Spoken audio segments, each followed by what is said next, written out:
യേശുക്രിസ്തുവിൻ്റെ ധന്യനാമത്തിൽ നിങ്ങൾക്ക് ഏവർക്കും എൻ്റെ എളിയ സ്നേഹവന്ദനം. ക്രിസ്തുവിൻ്റെ വചനം നാം ശ്രദ്ധിച്ചുകൊണ്ടിരിക്കുകയാണ്. ആ തിരുവചനത്തിന് മുമ്പാകെയാണ് നാം ഓരോരുത്തരും ഇരിക്കുന്നത്. മർക്കോസിൻ്റെ സുവിശേഷം 3-ാം അധ്യായം അതിൻ്റെ ആദ്യ ഭാഗങ്ങൾ നാം പല സമയങ്ങളിലായി ചിന്തിച്ചു. യേശു പിന്നെയും ദൈവാലയത്തിൽ വന്നു. അവിടെ വരണ്ട കൈയുള്ള ഒരു മനുഷ്യനും ഉണ്ടായിരുന്നു.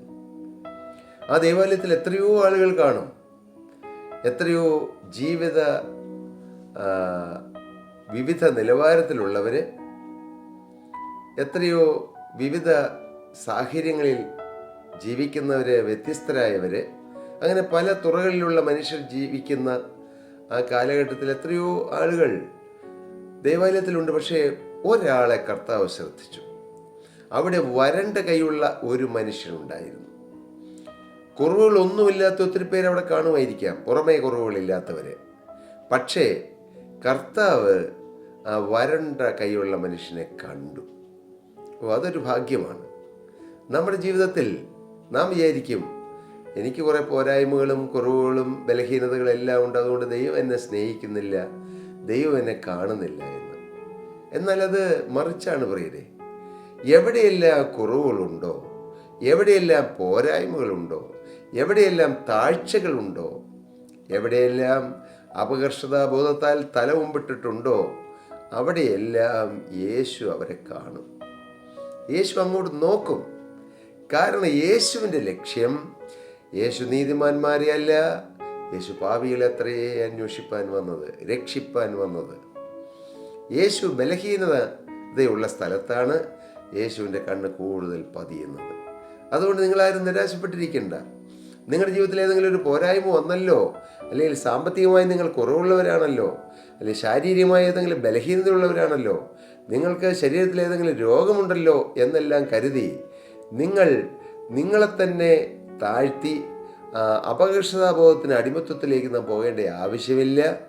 നിങ്ങളെ ഓരോരുത്തരെയും സ്നേഹിക്കുന്നൊരു യേശുവുണ്ട്. യേശു എല്ലാവരെയും സ്നേഹിക്കുന്നു. യേശു എന്താണ് ചെയ്തത്? അവിടെ ഒരു ബലഹീനനായ മനുഷ്യന് സഹായം ചെയ്യുവാൻ കർത്താവ് ശ്രമിക്കുമ്പോൾ യേശു ചെയ്യുന്നതിന് നന്മകൾക്ക് പോലും കുറ്റം കണ്ടുപിടിക്കുന്ന വലിയൊരു കൂട്ടം സമൂഹം. അത് ഇന്നുമുണ്ട്, അന്നുമുണ്ട്. നന്മ ചെയ്താലും അതിന് പിന്നിൽ കുറ്റം കണ്ടുപിടിക്കും. എത്രയോ നല്ലവരായ സുവിശേഷകരും മിഷണറിമാരും നമ്മുടെ ഈ ഭാരതഭൂമിയിൽ നന്മ പാത്രം ചെയ്ത് ആരും തിരിഞ്ഞു നോക്കാത്ത കുഷ്ഠരോഗികളെ അവരെ ചികിത്സിക്കുകയും അവരെ സ്നേഹിക്കുകയും അവരെ സഹായിക്കുകയും അവർ മുറിവുകൾ വെച്ച് കെട്ടുകയും അങ്ങനെ എത്രയോ നല്ല കാര്യങ്ങൾ, വിദ്യാഭ്യാസമില്ലാത്ത സ്ഥലത്തെ വിദ്യാഭ്യാസം കൊടുത്ത് അങ്ങനെ എത്രയോ നല്ല കാര്യങ്ങൾ ചെയ്യുന്നവരാണ് ക്രിസ്തീയ മിഷണറിമാർ. പക്ഷെ അവരെ എതിർക്കുന്നു, അവരെ പീഡിപ്പിക്കുന്നു, ഇല്ലാത്ത കേസ് അവരുടെ തലയിൽ കെട്ടിച്ചുമത്തി അവരെ ജയിലറകളിൽ അടയ്ക്കുന്നു. എന്നാൽ സഹോദരങ്ങളെ, സുവിശേഷത്തെ ബന്ധിക്കുവാൻ ആർക്കും കഴിയില്ല.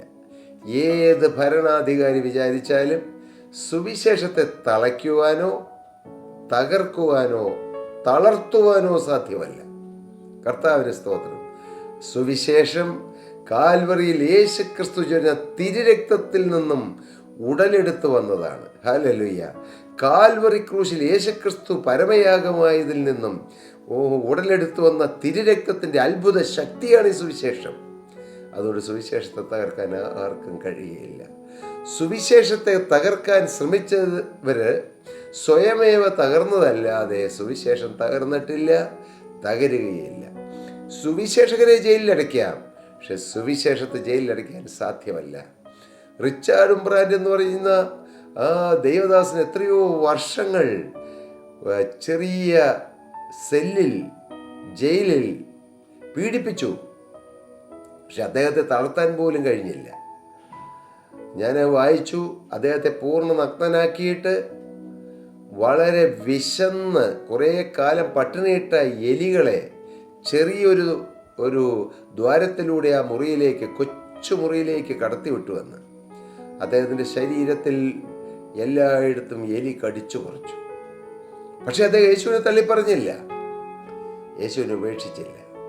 അദ്ദേഹത്തിൻ്റെ ശരീരത്തിൽ അനേക സ്ഥലങ്ങളിൽ എലി കടിച്ച പാടുകളും പീഡയേറ്റ പാടുകളും ഉണ്ട് എന്ന് അത് നേരിട്ട് കണ്ട ചിലർ പറഞ്ഞത് ഞാൻ കേട്ടിട്ടുണ്ട്. ഞാൻ എന്താണ് പറഞ്ഞു വന്നത്? പ്രിയരെ, സുവിശേഷം ഒരു വിത്താണ്. ആ വിത്തിട്ടാൽ വിത്ത് മുളയ്ക്കും, വിത്ത് തളിർക്കും, വിത്ത് ഫലം കായ്ക്കും. ആ വിത്തിനെ തകർക്കാൻ ആർക്കും കഴിയുകയില്ല. ഹല്ലേലൂയ, ദൈവനാമം മഹത്വപ്പെടട്ടെ.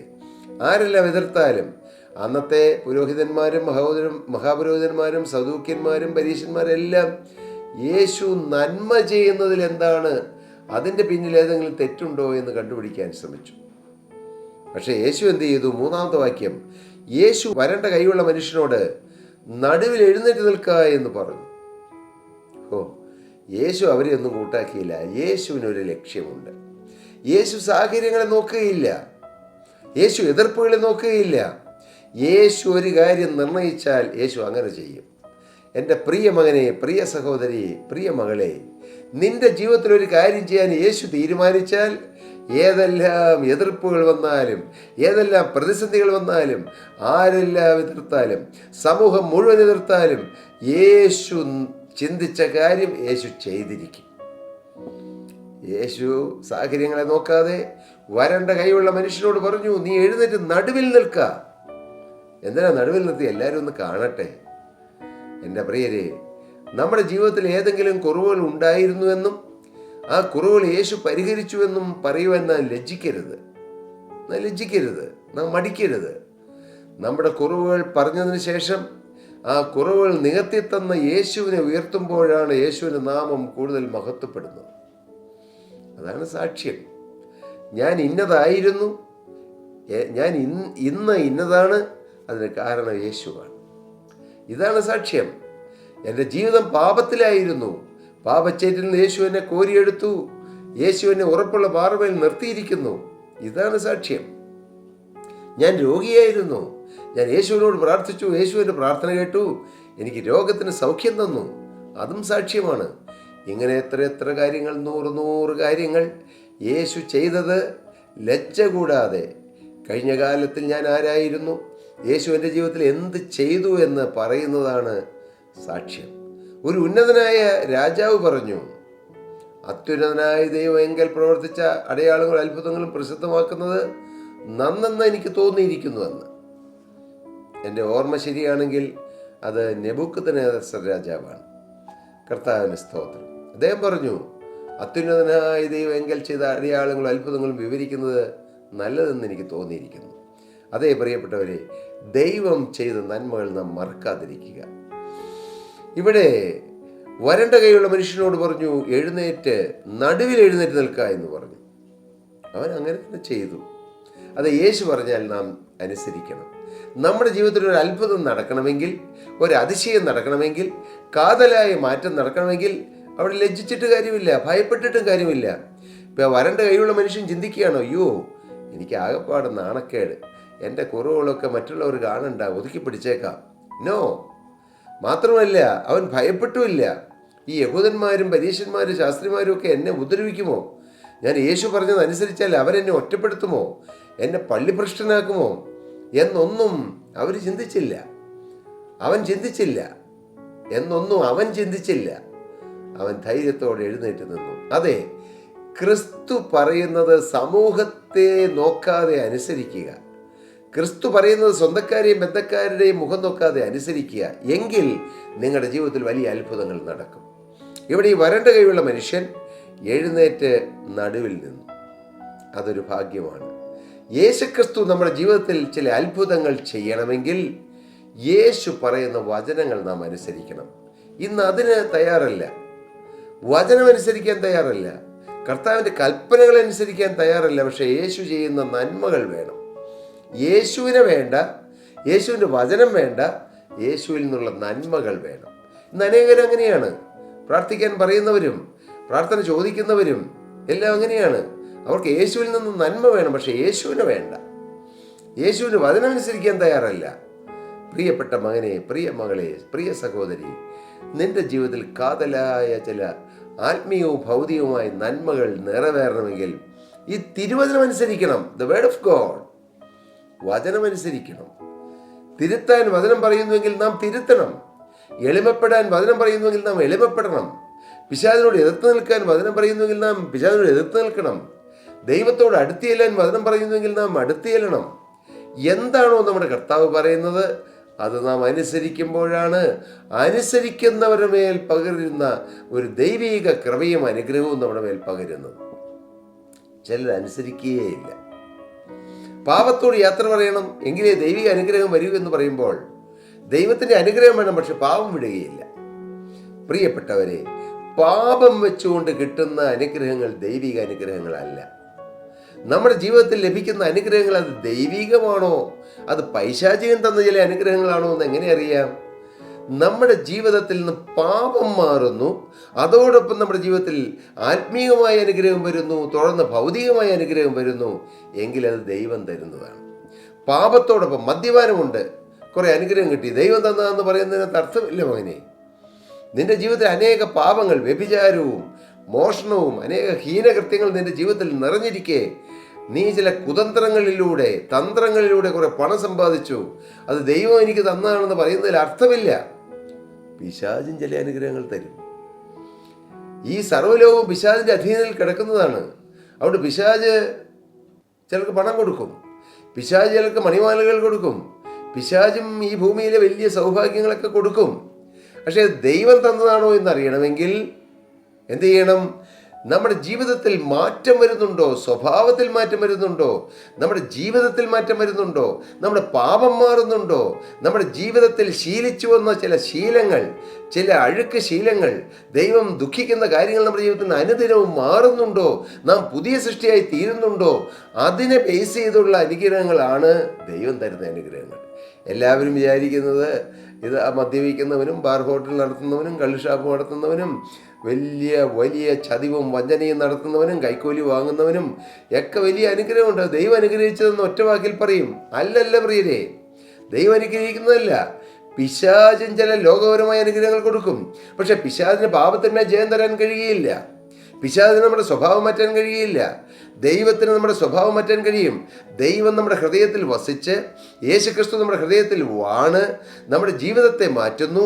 അതോടൊപ്പം നമുക്ക് ചില ആത്മീയ അനുഗ്രഹങ്ങൾ കിട്ടുന്നു, രോഗം മാറുന്നു, കടബാധ്യതകൾ മാറുന്നു, നല്ല ഭവനം കിട്ടുന്നു, വിദേശരാജ്യത്ത് പോകാൻ ഇടയാകുന്നു, അഥവാ നമുക്ക് രക്ഷ കിട്ടുന്നു, നിത്യജീവന്റെ അവകാശം കിട്ടുന്നു. അതെല്ലാം ഉയരങ്ങളിൽ നിന്നും സ്വർഗസ്ഥനായ നമ്മുടെ പിതാവിൽ നിന്നുമാണ് അനുഗ്രഹങ്ങൾ വരുന്നത്. അത് ദൈവീയ അനുഗ്രഹങ്ങളാണ്. അത് നാം എന്ത് ചെയ്യണം? വചനമനുസരിക്കണം. വചനമനുസരിക്കാത്ത അനുഗ്രഹങ്ങളൊന്നും അനുഗ്രഹങ്ങളല്ല, യഥാർത്ഥ അനുഗ്രഹങ്ങളല്ല, ദൈവം തന്ന അനുഗ്രഹങ്ങളല്ല. നാം വചനത്തിന് വില കൊടുക്കണം, വചനമനുസരിക്കണം, വചനം എന്തു പറയുന്നു എന്ന് നോക്കണം. നമ്മുടെ ജീവിതത്തിൽ, ദൈനംദിന ജീവിതത്തിൽ നാം മുന്നോട്ട് പോകുമ്പോൾ ഈ വചനപ്രകാരമാണോ നാം ജീവിക്കുന്നത്? വചനപ്രകാരമാണോ ഔദ്യോഗിക ജീവിതം? വചനപ്രകാരമാണോ പേഴ്സണൽ ലൈഫ്? വചനപ്രകാരമാണോ കുടുംബജീവിതം? വചനപ്രകാരമാണോ നാം നമ്മുടെ ദൈവവേല പോലും ചെയ്യുന്നത് നാം ചിന്തിക്കണം. വെറുതെ എന്തെങ്കിലും കാട്ടിക്കൂട്ടുന്നതോ അല്ല ദൈവത്തിൻ്റെ വേല. ദൈവത്തിൻ്റെ വേല ചെയ്യുമ്പോൾ വചനപ്രകാരം എങ്ങനെയാണ് വേല ചെയ്യേണ്ടത്? ദൈവത്തിൻ്റെ വചനം പറയുന്നു, വിശ്വസ്തരായിരിക്കണം. വിശ്വസ്തതയുണ്ടോ ഓരോ കാര്യത്തിൽ? ദൈവവേലയിൽ, പണത്തിൻ്റെ കാര്യത്തിൽ, കർത്താവിന് സ്തോത്രം, കൊടുക്കൽ വാങ്ങലുകളിൽ, കുടുംബ ബന്ധങ്ങളിൽ വിശ്വസ്തരാണോ? നാം ചിന്തിക്കണം. അങ്ങനെ ആ വിശ്വസ്തയോടെ നിന്നാൽ മാത്രമേ നമ്മിലൂടെ പരിശുദ്ധാത്മാവ് ഇറങ്ങി കർത്താവിൻ്റെ ശ്രേഷ്ഠകരമായ വേല അത് ഫലവത്തായി ചെയ്യാൻ കഴിയുള്ളൂ. ഞാൻ പറഞ്ഞു വന്നത്, വചനമനുസരിക്കണം, വചനപ്രകാരം ജീവിക്കണം. വചനം എന്ത് പറയുന്നു? വേറെ ആരെങ്കിലും എന്തെങ്കിലും പറഞ്ഞോ? അതല്ല പ്രമാണം. ഏതെങ്കിലും ആത്മീയ നേതാക്കൾ എന്തു പറഞ്ഞോ? അതുമല്ല പ്രമാണം. എൻ്റെ പ്രിയപ്പെട്ടവരെ, അവരും മനുഷ്യരാണ്. അവരുടെ ജീവിതത്തിൽ അവരുടെ ചില കാഴ്ചപ്പാടുകൾ പറയാം. അതിൽ മുഴുവൻ ശരിയാണെന്ന് നമുക്ക് പറയാൻ പറ്റുകയില്ല. അതുകൊണ്ട് ഞാൻ ആരെയും വിധിക്കുകയില്ല. അതുകൊണ്ട് ഇന്ന നേതാവ് പറഞ്ഞു, ആ നേതാവ് പറഞ്ഞതുകൊണ്ട് ഞാൻ പോകുന്നു, അല്ലെ ഇന്ന വിശുദ്ധൻ അങ്ങനെ പറഞ്ഞു അതുകൊണ്ട് ഞാൻ അങ്ങനെ പോകുന്നു. അതല്ല യഥാർത്ഥ പോക്ക്. നാം വചനം എന്ത് പറയുന്നു? യേശു എന്ത് പറഞ്ഞു? യേശുവിൻ്റെ വചനം എന്ത് പറഞ്ഞിരിക്കുന്നു? ആ വചനപ്രകാരം നാം മുന്നോട്ട് പോയാൽ നമ്മുടെ ജീവിതം ധന്യമാകും, അനുഗ്രഹിക്കപ്പെടും. ദൈവം തന്നെ തൻ്റെ കൃപകളാൽ നിറയ്ക്കും, തൻ്റെ സ്നേഹത്താൽ നിറയ്ക്കും, വിശുദ്ധിയാൽ നിറയ്ക്കും. കുടുംബത്തിൽ സമാധാനവും ഐക്യവും ഉണ്ടാകും. നമ്മുടെ കാര്യം സ്വർഗമേറ്റെടുക്കും. ആ ഭാഗ്യപദവി, വചനമനുസരിക്കുന്ന ഭാഗ്യപദവിയിലേക്ക് കർത്താവ് നിങ്ങളെ മാടി വിളിക്കുന്നു. നാഥ, ഞങ്ങൾ അവിടുത്തെ വചനപ്രകാരം ജീവിക്കും, വചനമനുസരിച്ച് മുന്നോട്ട് പോകും. കർത്താവേ, ഞങ്ങളെ തന്നെ അവിടുത്തെ പാദത്തിൽ സമർപ്പിക്കുന്നു. തീരുമാനമെടുക്കൂ. നിങ്ങളെ കർത്താവ് നിറപടിയായി അനുഗ്രഹിക്കട്ടെ. ദൈവനാമം മഹത്വപ്പെടട്ടെ. പ്രിയ സഹോദരങ്ങളെ, നിങ്ങൾക്ക് പ്രാർത്ഥനാ വിഷയങ്ങളുണ്ടോ? തീർച്ചയായും ഞങ്ങൾ പ്രാർത്ഥിക്കാം. പക്ഷേ ഞങ്ങൾ സജസ്റ്റ് ചെയ്യുന്നത് നിങ്ങൾ ഓരോരുത്തരും പ്രാർത്ഥിക്കുക യേശുവിനോട്.